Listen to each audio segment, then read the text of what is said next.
have some guiding questions to kind of get our discussion started here today, but of course we're also going to open this up to all of you, and any questions you might have for any of our panelists or for all of our panelists, you're welcome to direct any questions.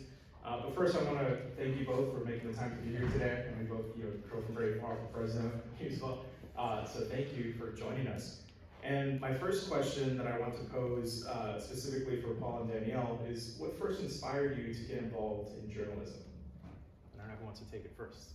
I'm gonna let Lady go first. Okay, so looking at my bio, you might have seen that I didn't come and start as a journalist in my career. I was actually pre-med, hence the biology degree, and got a C in organic chemistry, which is kind of the death knell for people on a pre-med path. So I had to reevaluate my choices and sort of initially launched into city planning. Did that for about 10, 12 years. And worked in a lot of places. I've worked in local government, I've worked in philanthropy, I've worked doing research at think tanks, and in each step of my career, what I kept observing was that I kept seeing a disconnect between the decisions that were being made around where to put new housing, where to put parks, how do we plan for schools, how do we plan for the future of our transportation networks. And those decisions were really disconnected from people who were most impacted by those decisions. Sometimes I was literally the person making those decisions, or not always making those decisions, but supporting decision makers. And I just felt like there needed to be, if people actually knew what was being discussed in those rooms, they would have a really different opinion and would engage in a different way in local politics and local policy making. So I left my position at the Central Valley Community Foundation in Fresno in 2018. I was in the middle of running a local ballot measure called Measure P, which ultimately passed to support local parks in Fresno. And I was like, I'm gonna start like a think tank.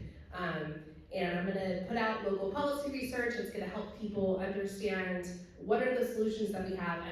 But I kept thinking like, that's not, I want to do that, but that's, like, people don't wanna read white papers in Fresno. Like, that's just not gonna land. And so I kept coming up with a business plan, like how are we gonna do this work, and like talk about policy, but have it be engaging. And one of my early mentors was like, hey, you're actually talking about public service journalism. And I was like, no, journalism, that's not what I'm trying to do. Look at the Fresno Bee, like that's not what I'm trying to do. And mind you, this is 2018, the Fresno Bee had already been on a pretty strong nosedive at that point. And so like you're seeing kind of surface level coverage of a lot of what was happening at that time.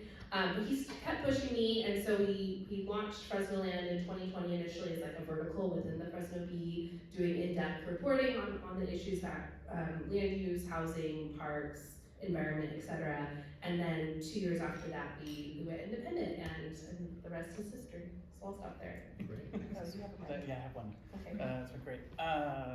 So, is this on? Yep. Okay. Can you all hear? Is it not? Yeah, there it is. Oh, okay. Now you're on. I probably should have taken yours. Yeah. Okay, that's better. So when I was coming out of grad school, which was 2013, the impact of the Great Recession hadn't quite worked its way out all the way through, and I had gotten my I got my graduate degree in public administration, so I was very much involved in government and policy making and exactly how all of that is made and its impact in communities. But since it was very difficult for me to find a job in Tulare County in that space, I was doing quite a bit of work, just trying to make money. And one of the things that ended up happening was that my friend had started freelancing for sports for the Sun-Gazette. And so I was like, if this guy can do it, then I can do it. So I went up to the sports editor, and I was like, hey, if you need some extra help, so on and so forth. And then Reggie, who's my business partner now, he was spread so thin, and he asked if I wanted to cover Woodlake City Council. And so the first Woodlake City Council meeting I went to, I learned so much, because it was really the public policy part in a very community-driven form, and there was a ton of public comment, which is relatively rare for a city council meeting in a small city. But the things they were talking about, I'll never forget was how poor the animal control situation was. And so there was a litany of people going in there, and there was one young woman who had said, like, my grandparents had to run from their car because feral dogs were chasing after them. And I said, this is my career. So at that point, I was kind of in, and I really enjoyed writing. I really enjoyed research, and I really kind of just took my time, because when you're unemployed, you have a lot of time. And I decided to dedicate it towards a craft, and I think that's when I began to find my way. And so after that, started looking into the industry of journalism, and most importantly, local journalism, because as we all know, local journalism is the place where it's suffering the most and where it can have the most impact. So a lot of my efforts now are to find a journalistic philosophy that works in a free market, but also matched with a business model that will work as well. So that's how I find myself here, and that's what I'm doing now. Cool. Awesome. Thank you both. I want to get into some of the challenges around journalism, both that you faced in the past and you're facing today. But before we do that, I want to turn to Professor Hurst, because the way that this sort of event happened was us having a conversation at the Hanford campus around, we had a mutual student who was asking me about news and media, and specifically media deserts. And so I wanted to ask you, can you tell our audience a little bit about what media deserts are and why you decided to cover this in your classroom? Sure. So I've been teaching my critical thinking class for close to 18 years now, and the news media has always factored strongly in. It takes up about a quarter of my class time. And the class itself, of course, is about critical thinking in a world where there are lots of pressures not to critical think, to just go buy this because it'll make you feel better or whatever. When I started the class, the news media was not in quite the decline that it turned to within a few years. What was the Denver Post? The crash of the Denver Post was kind of the first warning sign that the news media was in trouble, that the business model that it had run on for a long time was in jeopardy. And since then, the number of news outlets that have closed nationwide is extraordinary. In fact, just last year, I think 225 news outlets went out of business, including a huge one down in Orange County and LA. And what has happened then is that the number of newspapers that used to be daily in areas all across the country now are non-existent, or they've become weekly. The problem there is that as media outlets sell off or consolidate, then you don't have local writers covering, the Wood Lake City Council. You don't have people covering these important governmental meetings, and people lack getting the information they need to make good decisions when they go to the polls or when they go to vote and stuff like that. And there's been a number of studies about the decline in voting and the increase in corruption in local government and local areas as a result of news deserts. So a news desert essentially is a county that has no or maybe only one news outlet, depending on the size. And there's a swath that runs from Texas up through the Midwest where there are just almost no counties with a local daily newspaper. Northern California, Modoc and Lassen counties, Eastern Oregon, northeastern Washington, counties where essentially there's no local news. And I started talking to my students about it because from my point of view, It's the counties with the lowest economic indicators, the lowest number of students graduating college. These indicators correspond to these news desert demographics. And so in my class, because it's about empowering my students, I'm trying to get them to think, what does it mean to you here in Tulare County to have maybe one official newspaper for the entire county? In Fresno, one official newspaper for, you know, an entire county. There are there's other ones, there's weekly ones, and there's certainly independent ones, but, you know, what does it mean for an official one to be the only voice in the area? So trying to get people to think through what it means to live without any knowledge of what's happening locally. Thank you. And I'd be curious to know more about what being an official sort of means in that language. I suppose. But we're definitely going to touch on some of these other issues in terms of what that is allowed for, and who kind of tries to fill the void for better or for worse. For our next question, I wanted to ask you what are some of the biggest challenges that you have faced as a journalist, both in terms of your career and, you know, today, modern issues that you're facing as well? Ooh. I think that, like, every single newsroom doesn't have enough staff to cover every story, and I would say, and I know you probably complain about the same things I complain about. The people know what it's like to have a newspaper, a journalism outlet that's producing about 20 times the volume of what they're receiving now. And I don't think there's been a general understanding of the demise of the industry that you just talked about. And the pressure that I feel, certainly as a person who runs a newsroom, who is in charge of fundraising for that newsroom, is really great because, you know, as part of your duty as a journalist is you want to serve the community. When someone comes to you and says, I really want you to investigate this potential wrongdoing, everything in your body is like, I've got to drop what I'm doing. We have a big issue up in the Fresno area, maybe you guys have been following it here in Tulare County, around executive compensation at LA Children's Hospital. And we don't have hospital finance experts on our team.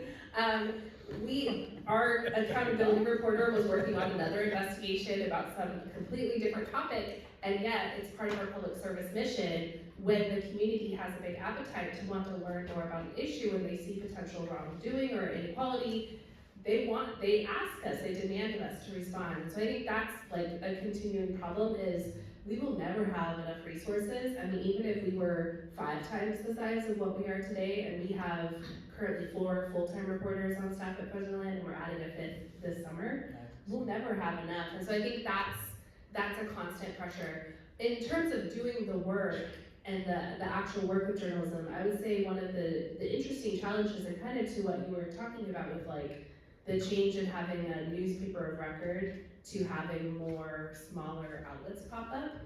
On the one hand, we don't play the access journalism game at Fresnoland, and so a lot of elected officials kind of see us as like, oh, you guys don't really matter, like you're not the newspaper of record, so we're just not gonna give you a quote if we're mad at you. And we're like, that's fine, we have this wonderful thing called the Public Records Act, and we'll just get all of your emails about the topic instead. It does present access challenges, but I think that you build your credibility with the community in a different way because they see you, right? They see that you're still holding elected officials accountable even if they're not willing to speak to you. So it's like a small logistical hurdle that we're moving through. I love it. I could feel the squirm of elected officials around Tulare and Fresno as you talked about with Freedom of Information Act and those We requests. love the ground. So are you one of them? My emails are fair, please. I'm sure you do nothing wrong. I'm sure you do nothing wrong. I do my best. I think for me, the thing that we're working on and the challenge that we have the most is really connecting with the community, because there is, like you said, people are getting information in through their phones and their devices at a rate never before seen in mankind. And if you try to guess what the algorithm is going to serve them next, then you're gonna be chasing your tail and you're gonna lose a lot of money doing it. So for me, and what we've been working on the last couple of years really, is trying to convince folks why when they're swimming in a sea of information, why this information is worth paying for. And why this information, this local information that you can't get anywhere else, is worth their money. And because when you tell people that, they're saying like, I have my phone and like this has everything that I need on it. And so a lot of people, and this goes, if you're not familiar with like Report for America, but they have, they're, I think, nonprofit adjacent, if not outright nonprofit, help fund journalists into local newsrooms. But their entire message was like, you need to tell the community that if they don't fund you, you're not gonna be around. But we quickly identified like, nobody wants to give money to a sinking ship, so we weren't gonna say that.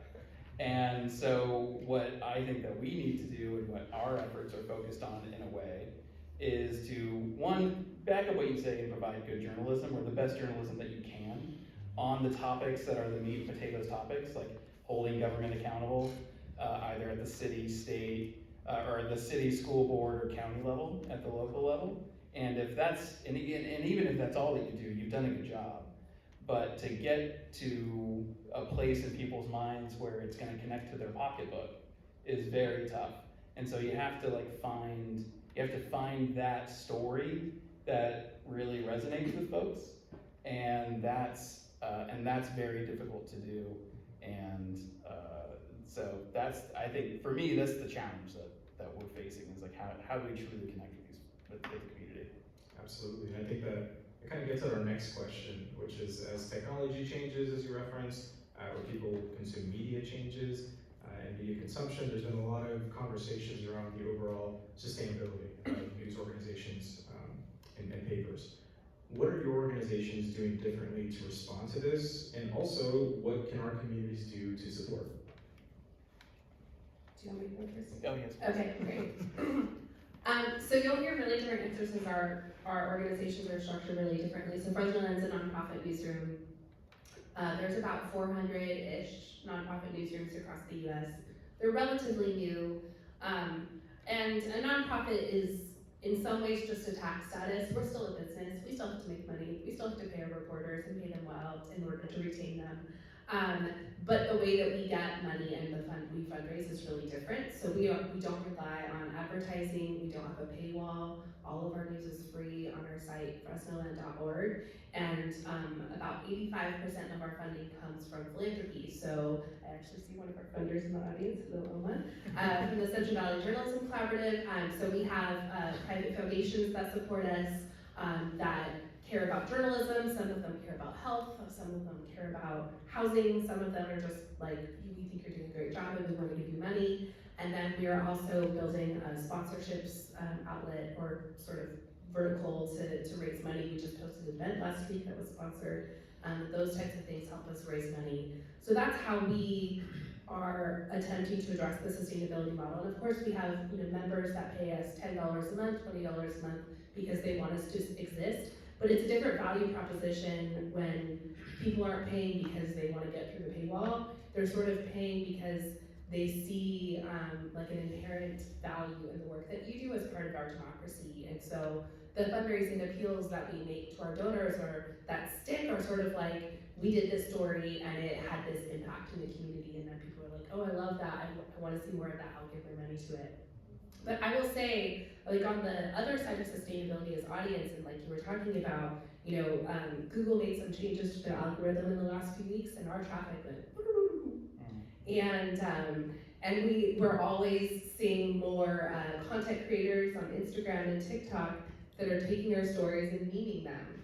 And on the one hand, it's flattering, you want your work to get out there and have more people sort of riff off of it. And then you also want to kind of shake the audience and be like, that story took a month to report and like several $1,000s of staff time to do. And so I think that's something we had a staff retreat yesterday, and the sort of conclusion was, well, everyone's gonna have to learn how to write a script for TikTok, and we are jumping into the deep end. So, but you're always having to evolve and iterate, and you can't stay static.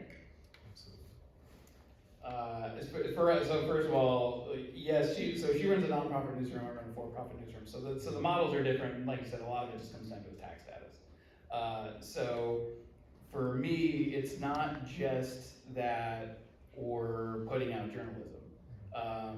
It's also, we're a small business. We need to make money, we need to pay reporters, we need to pay for staff that aren't even reporters. I think one of the benefits that you have that I don't is that whenever you get a donation, a lot of the percentage goes to the reporters, whereas the dollars that we get divided up into different parts of the company. So I'm very jealous. Don't be jealous, because we're kind of running ourselves thin right now. Okay. And so for us, and honestly, this was very difficult for me and Reggie to kind of come around on, because we're journalists and we're not necessarily business guys. And there's not a whole lot of good models and when I say models, I mean like mentors for journalism business in the Valley. So for us, it took us a long time to figure out like, oh, okay, we need a marketing department. Like it's not enough to just put your masthead out there and say, we provide the news. We need somebody to help us do that. And so we did a lot of business research and saying like, okay, well, how are we gonna build this plane? So we know that we have a product, we know that we care a lot about the product, and then how do we now monetize that product? Because I really think that the future of for-profit journalism is going to come through subscribers and not through advertising, for a lot of reasons. The Google Analytics change, that is going to hurt a lot of folks who don't have subscribers.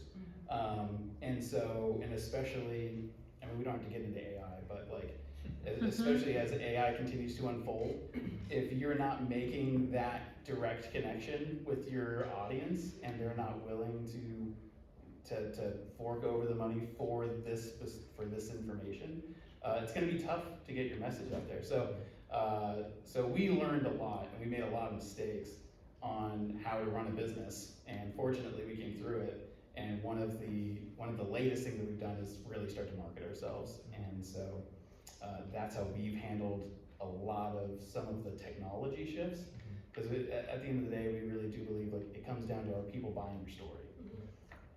Absolutely, and on the subscriber, I mean, we've seen just in the last couple of decades how that's transformed. Growing up, my parents were like, we never had cable TV, but I have a lot of friends who had cable TV, right? And now that has completely shifted, right? Or we think about even how social media companies have now, Meta, Twitter, asking for people to pay for a check mark next to the profile, and things like that. So absolutely. Is there anything you wanted to add? Well, I just wanted to mention that, I mean, from my point of view, it's exciting my in-laws still subscribe to the Fresno Bee, which when I was a kid was it was a standard newspaper, In fact, I remember visiting and watching the big rolls move through the machines.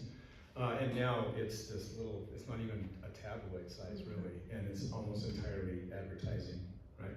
So they still subscribe to that, and I think to myself, okay, so McClatchy went through bankruptcy, they've been bought by a hedge fund. The decisions in the newsrooms are very often, in other words, you have business models where you need to make money, but you're still journalism driven. Whereas in a hedge fund model, it's like, well, we need to make money and we'll do journalism too. So it's a very different model. And when you look at the media landscape, it's McClatchy, it's Gannett, there's a few independents, but the media landscape is dominated by these mostly hedge fund driven companies. And if I think of the subscriber model, it's like, I'm not gonna subscribe to the Bee. I prefer to subscribe to something like this, where I feel like the reporting is something that is going to be meaningful.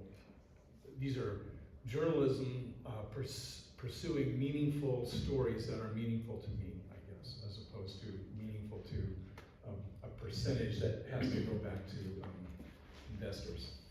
And I wanna touch on that second part of the question. For our audience members, for folks who watch the recording later on, where can they go to support both Fresnoland and the Sun-Gazette?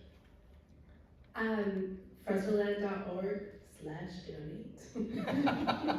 But honestly, or subscribe to our newsletter. We have 2 newsletters. We do a weekly digest called This Week in Fresnoland, and it's sort of a recap not just of our stories at Fresnoland, but also of other stories that we find interesting happening in Fresno and the Central San Joaquin Valley, and then we have a daily newsletter called Top Lines, so subscribe to us. For us, it's the Sun-Gazette.com and the MidValleyTimes.com, and then you can also easily follow the podcast at Apple and Spotify, probably the 2 best places to get it, which is the Paper Trail podcast. 3 words, because otherwise it'll take you to like a book podcast in like England, and it's Paper Trail Podcast. And I know you give the plug every podcast, but how much is it a year for folks to subscribe? It is $4.99 per month or $50 per year, which is far too cheap. We are giving yeah, I know. Well, I got a business partner I got to argue with. The way I put it to students, that's less than like the price of a brand new video game today. Yes. For a whole year, so. I pay $40 a month to subscribe to the Fresno TV. We probably have the same amount of content. So. There you go. Yeah. Support journalism. Yeah. That'll be helpful. And I've been kind of a news junkie kind of all my life. I subscribe to the New York Times and LA Times and all these things. But national news is pretty easy to get. I mean, it's in your Facebook feed and all these things. But it's really the local stories that are missing from any of that content, and that makes sense. Can I add on to that real quick? Please. So part of the reason for that, which is a very important point, I don't think a lot of people understand that the economies of scale play a huge factor between national news and local news. So whenever you're a national outlet, the reason why you get national news all the time for free is because they're gonna make all of their money off the advertising, and they're gonna take the metrics and take that to the advertisers. So they're dealing with national level advertisers. So, but on the local scale, like, you know, you're in Fresno County, I'm in Tulare County and parts of Fresno County, that's a total of 1.5 million people about. Like, that's not 320 million people. So like the 100% of the audience is every man, woman, and child doesn't even make up a percentage of the New York Times. So like, it's very tough to make it on the advertising model because you can't really sell that to folks. Not to mention, I can't even remember the last time I saw a small business advertised. When I say like a small business, I'm like, if you see anything, it's gonna be like a single insurance salesman who's running a small 2x4.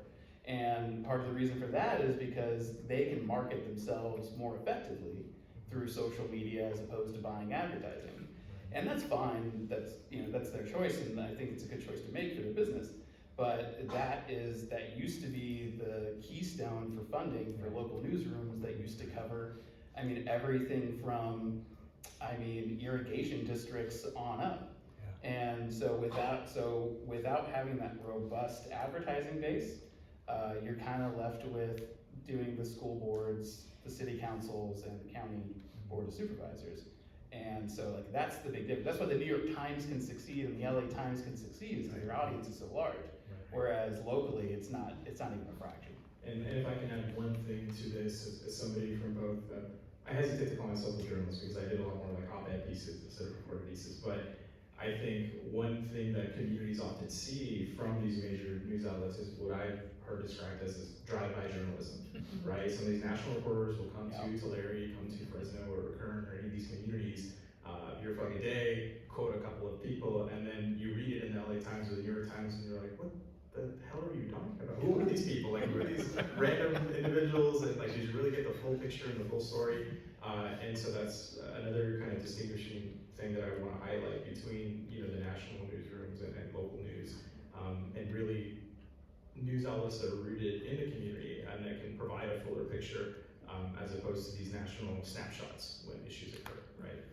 And the national snapshots, when it rained and we had a said, that's unusual, we're gonna come and cover that, right? But that's not what happens at a local board meeting. That's not national, it's not unusual, and if there's nobody there listening, right, then they just do what they want to do. And okay, if you trust all your elected officials, great. But human nature is human nature, and there are some people that need to be watched, and that's where local news shines. I mean, just using the example you just talked about with the floods last year and the Tulare Lake filling up, the best coverage I saw last year of the floods was by our friend Lois Henry at SJP Water, who was reporting on the emergency meetings of the Kings County Board of Supervisors, where they were literally deciding in real time with the mega farmers at the table whose canals were getting cut to divert the flood flows. I mean, that is, and you're not gonna ever get that from the New York Times. Absolutely. That is a SJV water for anything you want to follow that. But absolutely, all the politics, the Boswell, the cutting of the levee, we could have a whole other session dedicated just to that. But absolutely another reason to support a local journalism. I wanted to ask, given, within the last 3, 4, I don't know, it feels like such a long time now, attacks on media in general, right? We've heard the attacks of fake news. Former Congressman Devin Nunes infamously took like a whole mailer to voters in Fresno attacking the Fresno Bee. How have your organizations been affected by these attacks on media, if at all? Want me to go first? Okay. We weren't terribly, affected by it. But however, I mean, it does make the job harder, because when, I haven't heard fake news in a while, but I have a feeling that's because we have a different, national tenor now with particularly different characters. And, I mean, it's harder to go up to the average individual and who's at an event and ask them about what they thought of the event when their defense is up right away. And their defense is like, well, what kind of outlet do you, I was like, well, I'm at the Sun-Gazette. And he's like, well, what kind of, it's like, is that a liberal paper? Is it a conservative paper? Like, that's the thing. And like, you can kind of tell what silo they're in and like who they're listening to and all that kind of stuff. And it's completely unnecessary. And I think that it's probably in a short term very politically advantageous for whoever it is that's saying it. And it has a lasting impact. Now we've kind of seen the end of it, but it hasn't helped in terms of local news and helping local news. We need every break we can get. And that includes national narrative, so, yeah. We have not, we've been really fortunate, and granted, we're not very old as a newsroom, and so I think we haven't seen a lot of the attacks on the journalists in our newsroom that other newsrooms have seen. I do think it helps to cover local politics, because the sort of toxicity of what we're seeing and play out at a national level is just less present. I mean, it still very much exists in some ways, but the same politicians that are sort of in Fresno spouting out sometimes very harmful rhetoric nationally are very weirdly respectful of us. And I think at Fresnoland we try really hard to both say, on the one hand, we're pretty explicit. If you went to our website, you would see on our About Us section, we call out our values and we talk about how we don't pretend to be objective, and we're humans, we believe in some human rights. And we are dogged about fairness. And so, and we are dogged about making sure that people who are being accused of wrongdoing or saying something or doing something, that they get a chance to respond, and that response is well represented. And so I think for that reason, we have seen less attacks. Knock on wood. From the point of view of critical thinking, one of the real dangers, the attacks on the media are difficult, but one of the real dangers is when you convince people that they can't trust the information they're getting, right? What does that lead to? Who then do we trust? And if we distrust everybody, what does that mean? How do you make decisions? What does that mean in a democracy? And I think it's really important to reinforce journalism. How do we how do we get international news and trust it, right? Because you know, the news that comes out of Gaza, for example, or out of the Ukraine is heavily, we don't get it all, right? And it's really courageous local reporters on the ground, often using social media nowadays to try to get their word out. And at some level, we have to give them the trust, right? So we're not in danger of our lives here, but we should not, we need to be careful that the news media, first of all, is working to build trust. I like the values as a really good, important thing, but more importantly, we need to trust it as well. My wife will say, oh, so-and-so died, did you know that? And I go, well, I haven't seen it in the New York Times yet, are you sure? So I may be a little too cynical, but the idea is we should trust when we're getting information that, you know, maybe do a little checking, but still, instead of erring and thinking that maybe they're lying to us or having a political agenda, think the other way. Think, well, this could be true. Let me look into it. And add on something like that. Yeah. So I agree with everything that you just said. I think that we've been setting the table for that for a while, and then when we had the 2016 election and so on, it was just being taken advantage of, because social media is designed to give you bespoke content via algorithm in order to kind of keep you using in terms for advertisers to, you know, make the most off their money, right?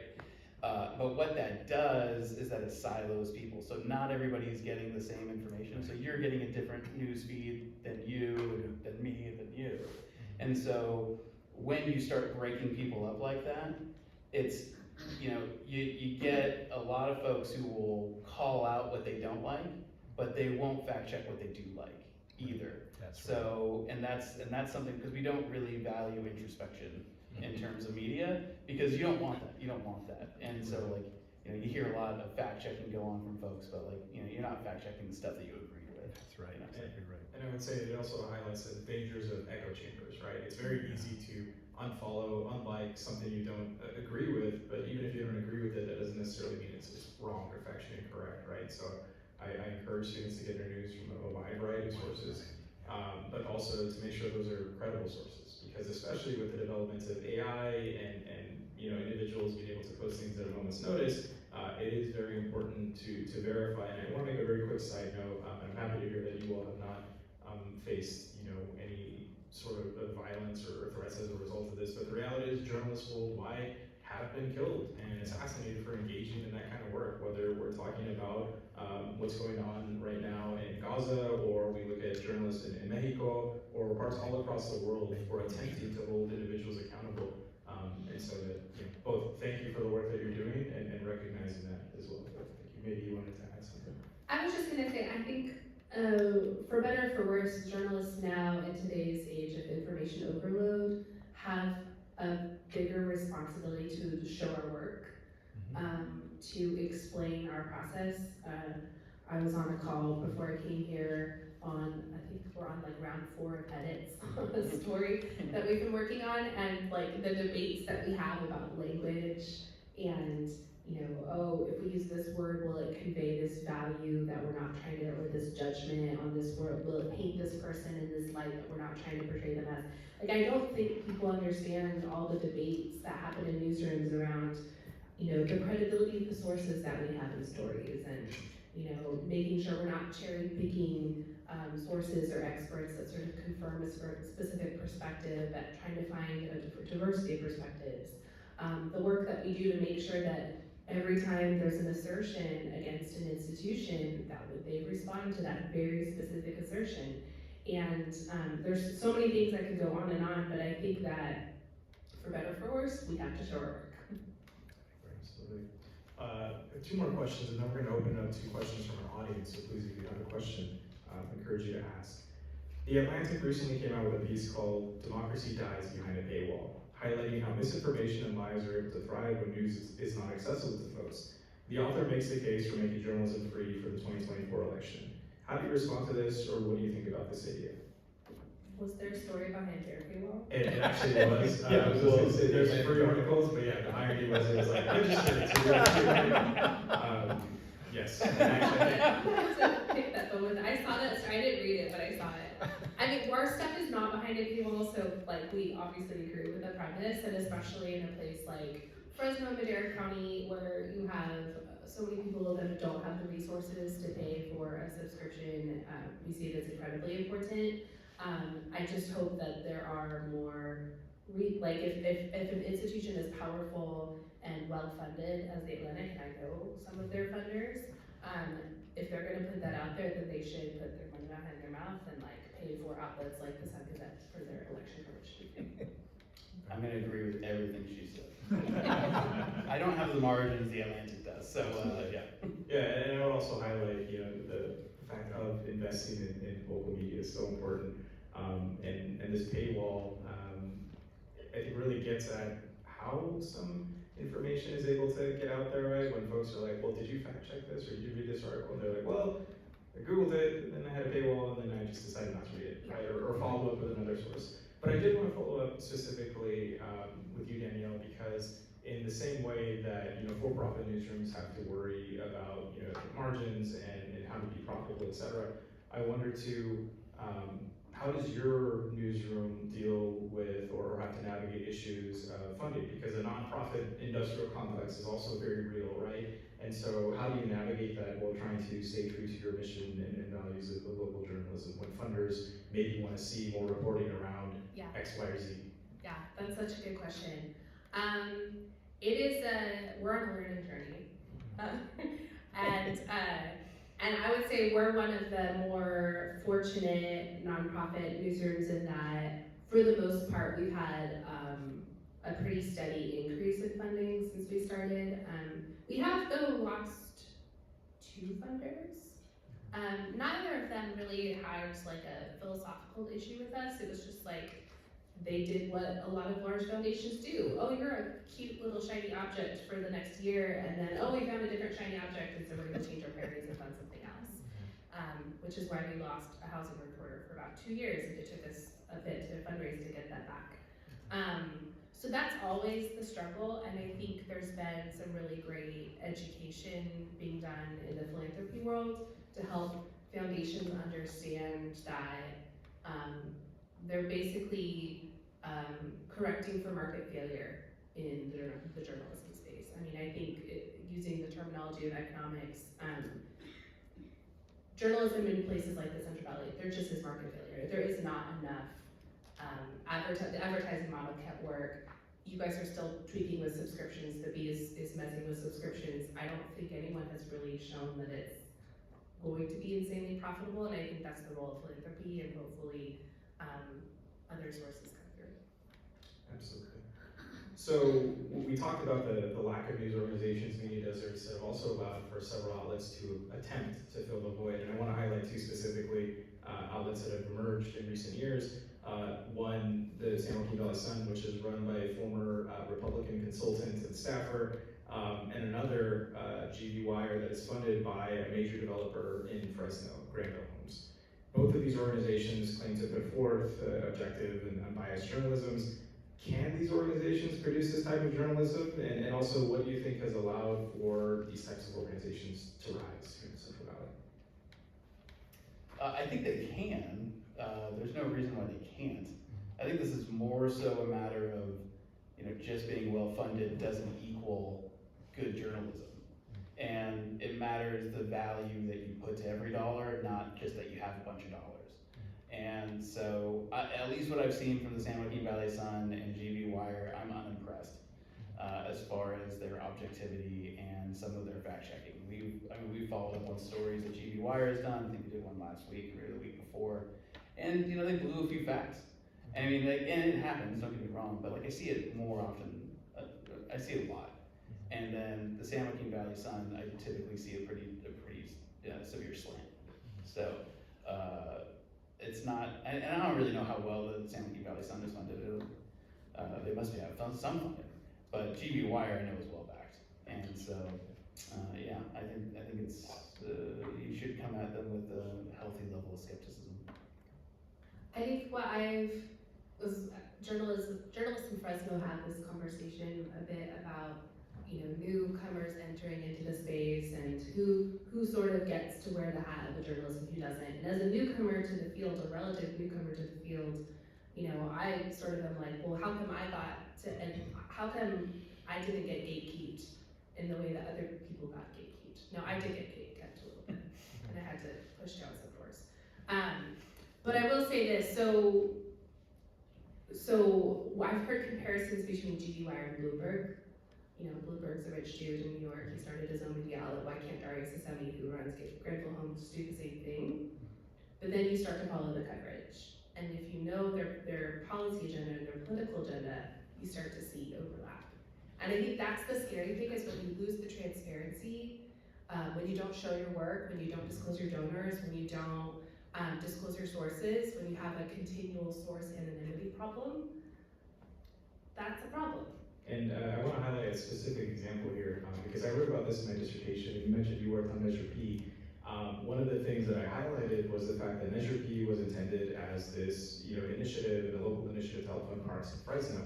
And once the initiative was passed, right, many of those officials I will also note, including Mayor Dyer, opposed that initiative, arguing that it didn't do enough for police and fire, et cetera, and they were opposed to it. After it passed, after, Building Healthy Communities and others, took a lawsuit to say this was passed by majority, it doesn't need 2/3. All of a sudden, a few of those elected officials started changing their tune, and GB Wire specifically put out a poll asking, the public, and I don't know if you remember this example, asking if these funds should be spent on police rather than parks, right? And sort of trying to control that narrative and that funding. And so I don't know if you remember that, if you were a part of that as well. This was probably before Fresnoland, but I want to see if you had any. Oh yeah, no, I mean, this is like diving into the archives of my career a little bit, but yeah, no, Granville was not happy about Measure P because they weren't at the table, because there was sort of a commitment by the parties that developers shouldn't be in the room to craft a measure benefiting mostly existing and older neighborhoods, not newer neighborhoods that hadn't been built yet.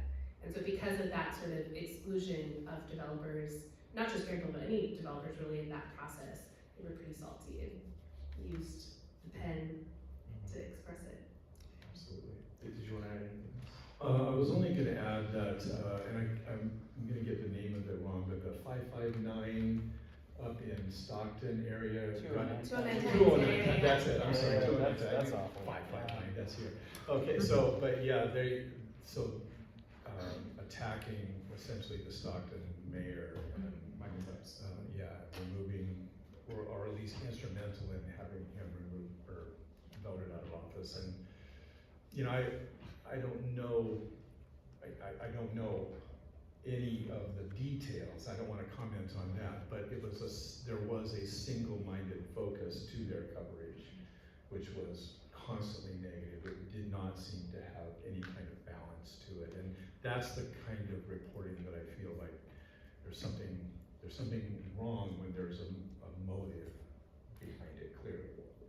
Awesome. I want to open it up to audience members. Do any of you have any questions for either specific panelists or panelists more broadly? I will run up and hand you the mic. Don't be shy. This is a great opportunity to ask folks some questions. Journalism, Especially media.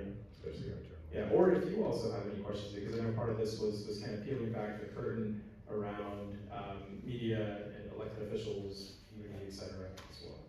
Can I ask you a question? Absolutely, sure. As an elected official, so who covers the Visalia School Board right now? I would say the Sun-Gazette. I would say the Times Delta occasionally.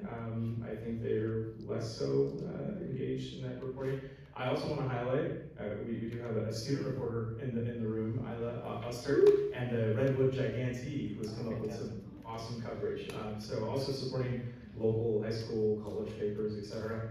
I would actually say like the Gigantee has covered more than the Times Delta.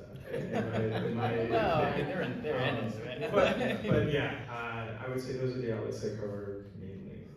I have a question for you too, also as an elected official. It has been very difficult to get a standing appointment with Kurt Schrum, and I'm wondering if you could help us out with that. Absolutely, yeah. That's our Yeah, that'd job. be fantastic. That is our job that is our one employee as a board, so yeah, I can definitely follow up. But I also, because you mentioned earlier too, like, sometimes it's challenging to get access to elected officials. I know that was an issue for the B in the past, but yes, I can absolutely follow up with that. Appreciate it. The reason I was asking who covers the Visalia Unified Board is, I'm curious if how that affects your decision-making and your process when you feel like there is media in the room versus when there isn't media in the room. That's a great question. I would say some elected officials are more reactive or proactive. I think for me personally, whether or not it affects the decisions that I make, I always go to my constituents and voters and community members to see how they feel about issues. I will say it absolutely adds some pressure to elected officials who may not have been paying attention to an issue before, or if it wasn't on the radar, or if there's a major story that comes out that it's the first time we're hearing about it, not from staff or something like that, there are going to be some conversations that are going to be had for sure. In terms of actually affecting my decision making, I'd like to believe that I have a moral compass that is influenced both by voters, information, but I'm also somebody who has said, like, if I am attacked for a politically unpopular decision that I believe is right, like, I'm willing to die on my sword, right? Like, if one issue that I'll give you that is a great example for any school board trustee nationwide is boundaries and redistricting. And that is like, nobody wants to touch that because it's a third rail, because parents are gonna be mad regardless of what you do, community members are gonna be mad regardless of what you do. I personally would say, like, I don't know how it happened, and I can't speak for other boards, but the fact that we have 2 high schools where we have one high school that has almost 1,000 more students than another high school, I think is ridiculous. And I think we need to fix that, and we need to change that, and that's gonna involve some tough decisions.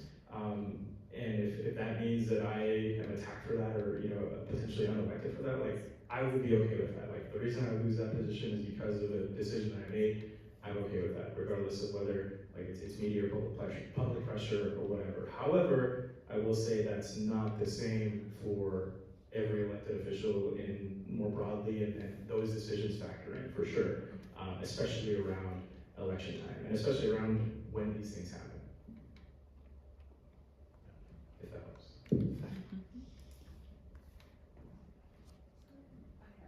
Yeah, please.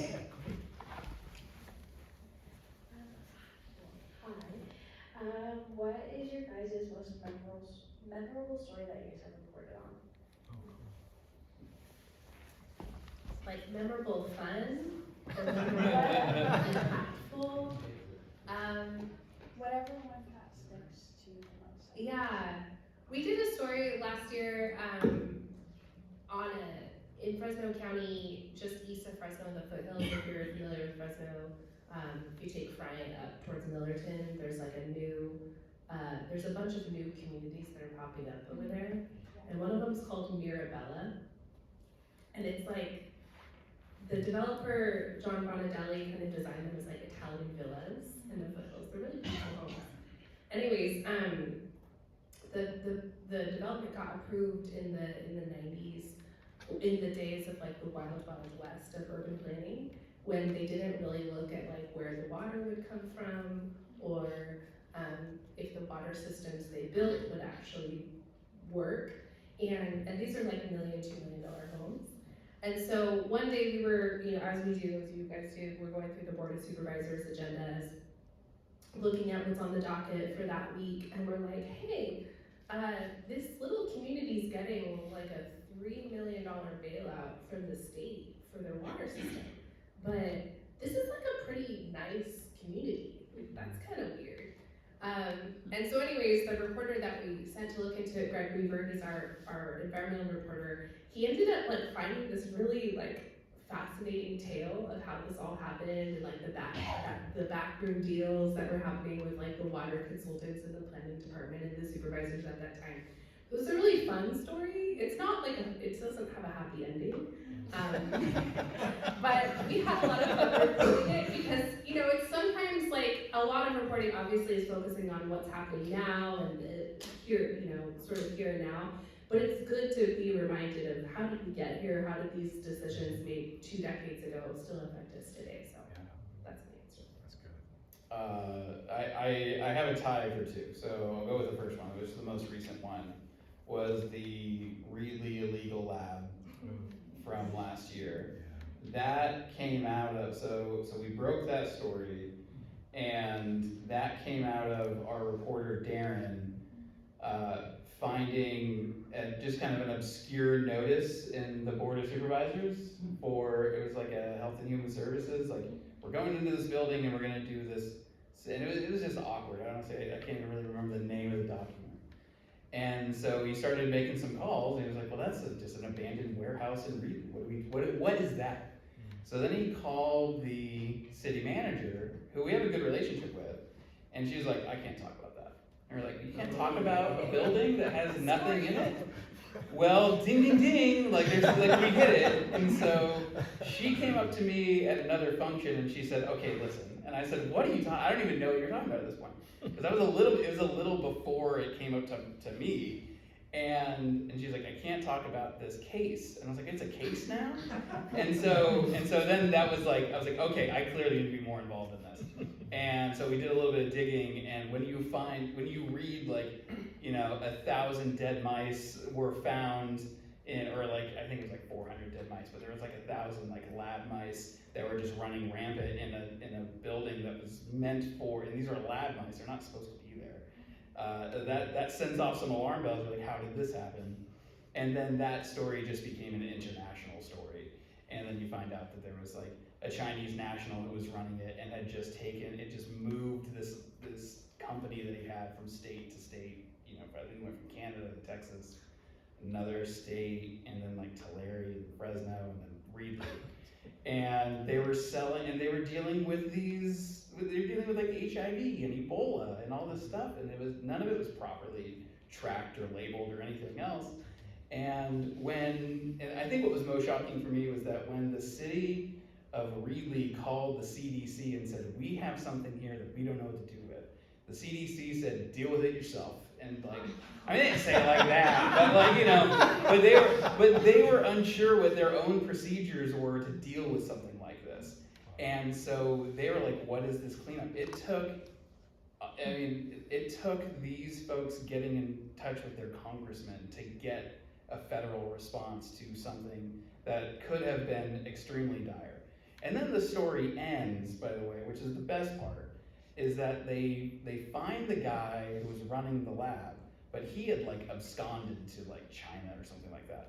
And so the CDC, like law enforcement division, ended up saying like, okay, well, like if you see the city of Reedley in Fresno County, if you get in contact with this guy, tell him that you need him to come back to the lab to look at stuff. And so they were like, okay, that's what we did. So like the city manager who deals with like zoning more often than not is now like the bait in a sting operation. And she like calls this guy over with the code enforcement officer, and they're like, okay, well, we're gonna take you to the lab. And the way she describes it is like, it was like a movie. And then like the cars rolled in and cops got out with guns drawn, and then they like tackled him on his face. And so that was just a crazy story that just kept unfolding, and you just couldn't believe it at every turn.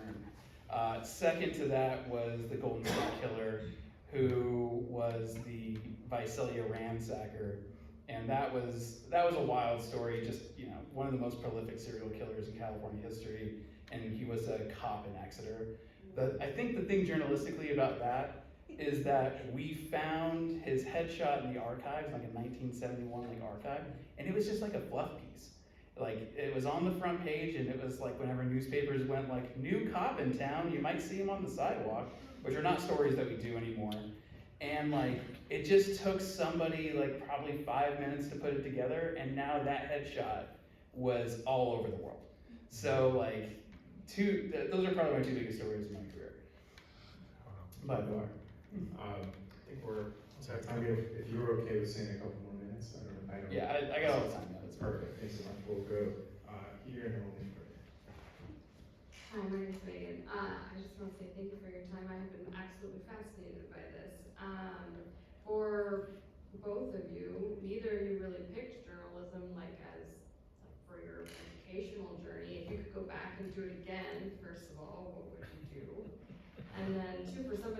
been fascinated like me and thinks they might be interested in journalism, what would you recommend?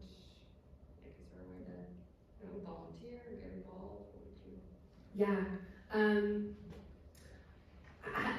Have you started writing yet? I'm in English 1, so. Okay, great. That's all. Yeah, I love the best thing about journalism is that, in theory, there's no gatekeeping. If you can write, if you know how to find a good story, and you can report, and you have learned the ethics of the profession, you can do it. So I would say read, like, the best advice I hopefully can give to you is read really good journalism, find outlets that you respect, and try to study the craft, and then just write and pitch. I don't know if you guys accept pitches.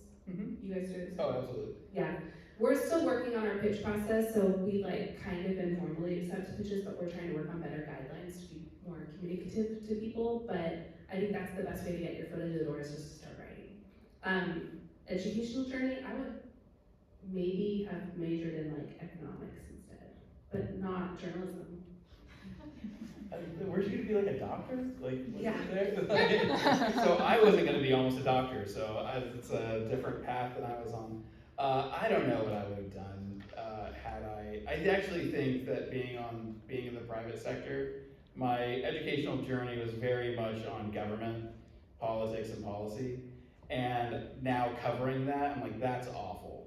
So that's probably not what I wanted. That's probably not what I wanted to do. I don't know what I would do instead. I think fate just takes you in places, and you find yourself in a good spot if you're trying. But yes, I agree with a lot of what Donnie says. We also have a rather informal pitch process, but if there's a story that you want to cover, then I want the basics: who, what, when, where, why, how.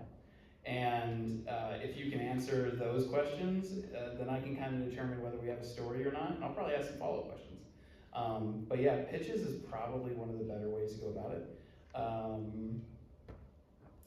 Yeah, I mean, locally, it's a lot easier. I mean, if you pitch to a magazine or LA Times or something like that, you're probably going to get stuck in the email chain. But if you wanted to cover something locally, that's probably where I'd start. Awesome. And if I could just add something, I would suggest, because writing is about practice. Anybody literally can write. But I think being a good journalist it also involves curiosity. There's something pops up and you just go, I'm going to look into this, and then it leads somewhere. And that's. I'll add on that. In fact, I had a really good interview with the KVPR director. You know Chris. Mm-hmm. Yeah. So he came on the podcast. I think I don't know when it's going to publish, but that'll be in a few weeks. And him and I were just kind of like two journalists and editors, just kind of bound. It was a fun conversation. And I was telling him, I was like, when I walk by a pothole, I don't see a pothole. I think, how many tires are popping at a pothole? And then also, how come the city hasn't fixed this pothole? And then also, who's running public works? And how come nobody has told?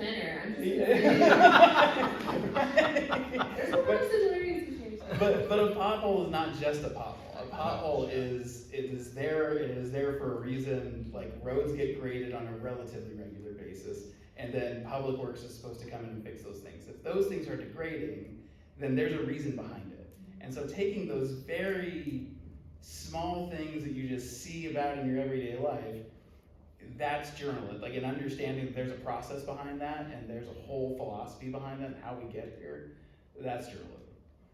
Absolutely, thank you.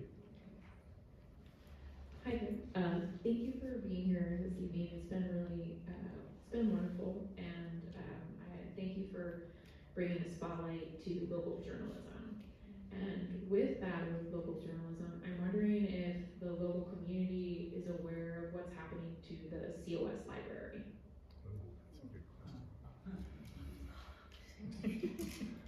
I can speak on that a bit. I was gonna say, There's a hot topic. I'm going to 3 points here. So it's my understanding that the COS administration, here I'm going to stand up for this, but on my soapbox here. It's my understanding that the COS administration wants to, in lack of better words, gut the library.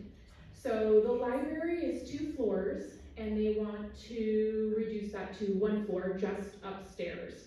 So currently, if you've never been to the COS library, it's 2 floors. On the first floor, there are a lot of computers for communal use. There are books and tables and magazines for you to study. There are printers and desks for the librarians. Upstairs, there are study rooms and private little cubicles for this. That's the quiet side space upstairs, along with tangible books. They want to get rid of most of the tangible books and go to an online catalog. However, the online catalog has not increased, and they are not providing a guaranteed lapbook, Chromebook, or hotspot to every student. And that's a classist move, because I think we all know the economic situation for most students and maybe people here in the San Joaquin Valley and the Central Valley. So we're disenfranchising a lot of students here, because I could check out that tangible book, and now that it's gone and I can only get it online, I'm pigeonholed to come to school certain times, and that might not work with my schedule or anybody's schedule. They also want to take away the private study rooms. There's 5 to 6 upstairs, and there's one big one downstairs. And I'm in an anatomy class. I'm there every single day. I can only check out those rooms 2 hours a day per day. I live in the library. Now there's another building. It's the ESS building. I forget what that stands for. Education Support Services. Education Support Services. Now, it's a great big building. However, it's not a library. People go there and it is loud. It is not for studying. It's there to occasionally go and work on an assignment, if you will, but it's a lot of hangout sessions. So, and to finish off, no, to my knowledge, no faculty members were consulted, no librarians were consulted, and no students were consulted. And every person with whom I've spoken does not like this idea. And I, as a student, current student here at COS, am really upset about it, personally. How did you come across this information? How did you find out? I was told by one of my professors. I then spoke with another one of my professors about it, separately from that other professor. I then went to our library, and I spoke to 2 different librarians on 2 different days, separate from one another. And I also spoke with student council, and this is the similar things have been told to me by everyone with whom I spoke. Thank you. You're welcome, thank you.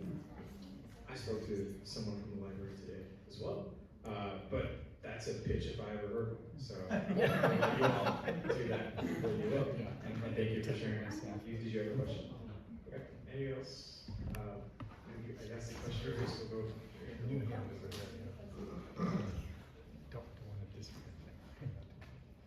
Hi, my name is Maria Guillen, and last year in Visalia there was almost a 40-day strike, if I remember correctly. And I should remember because I was out there for every day except 3 days, walking with the striking workers since I'm retired, and I also believe in labor. And we're showing solidarity. What I was concerned with was that even though each of your publications did come out with a really good article, I think,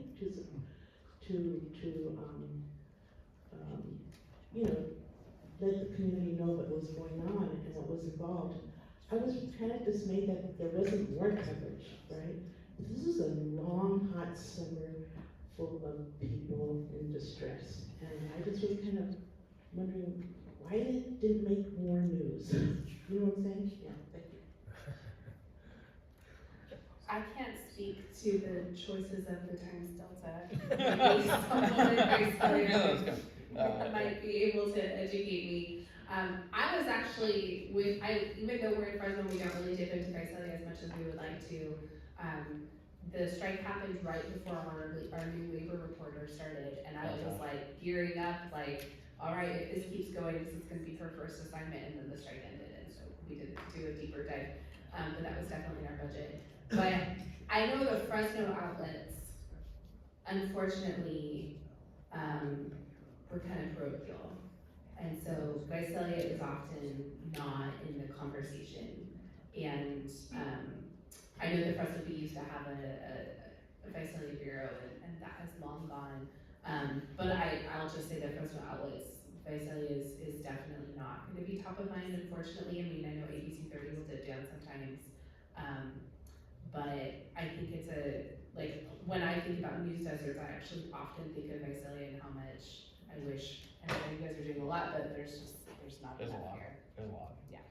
Yeah, there's a lot to cover in Tulare County, period. I mean, we look into Visalia often because it's the county seat. But, you know, a lot of our coverage is focused on the Board of Supervisors, which affects all the cities in one way or another. And we have a lot of smaller cities as well that had, like, those issues are also issues for those towns. So, you know, I think the reason why you didn't see it more is because we don't have the resources to cover it every day or every week. And what used to happen is that someone would do a story, and then another news outlet would do their version of the story, and then another news outlet would do that version of the story. So when it all kind of came together, you had almost every angle of that issue. So not only do we not have the resources to cover it the way that you would like, but it's also nobody else is really helping us either. So if we're not providing all of the coverage, there's not a lot of coverage. And that's, you know, just the way that it is now until there's more funding for local news in one way or another.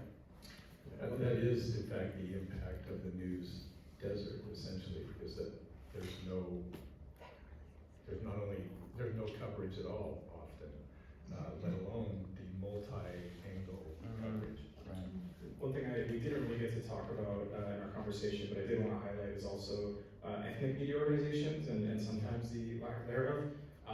We've had sometimes Spanish newspapers like El Popular or Radio Bilingüe, and folks who make the news accessible in different languages. We have a pretty sizable Hmong population, for example, here in the Central Valley. And I can't speak to how accessible the news may be for those folks whose first language is not English, but also something to pay attention to and support. And I will leave you with our final question up here.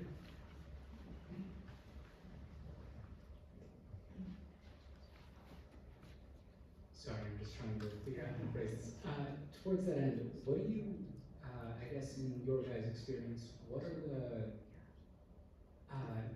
areas that need the most, I guess in the near future, need the most journalistic effort? Which areas do you think are presently going most underreported, and which do you think are going to need the most people in the future?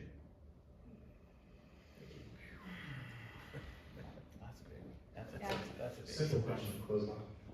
When I think about, because we do a lot of investigative journalism at Fresnoland, and when I think about investigative journalism, there is no investigative journalism in criminal justice world.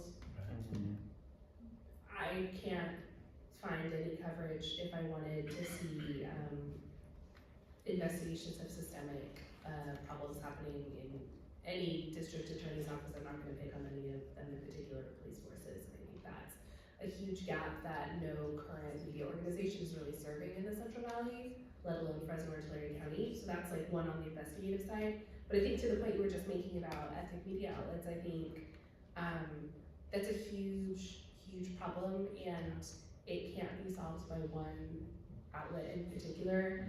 I think that's where collaborations are going to be really important, and we've done a little bit of collaboration with Radio Bilingüe. We're trying to figure out how to cover the Hmong and other Southeast Asian communities in Fresno a lot better way. But it's a huge swath of Fresno and Madera County that don't really see themselves in the media, and I think that's a huge problem. So first of all, there's gaps everywhere, and we have plenty of stories that, I think one of the hardest parts for Donnie and myself is that you see the story, and you're like, I have to cover that story. But then you also realize that you have to have the discipline to work on the stories that you're already working on. So, believe me, we see it, and we see a lot of stories that go uncovered, and it's tough. I think the one that is gonna be the most impactful, but not as well covered locally, is climate change here. We have such a diverse geography here, and you're beginning to see some of its impacts whenever we go through long periods of drought and then deluges of rain and snow. And there's a whole, Reggie did an article, like, I wanna say 4 or 5 years ago, like Tulare County, with how much it changes in its geography between the park and down to the valley, you get the full spectrum of climate change in its worst parts here. It's a water problem. It's an ecological problem. The water problem is gonna be the biggest. You're gonna see that play out in unincorporated areas that don't have a lot of water infrastructure or like a way to clean wastewater, especially those that are nearest agricultural land.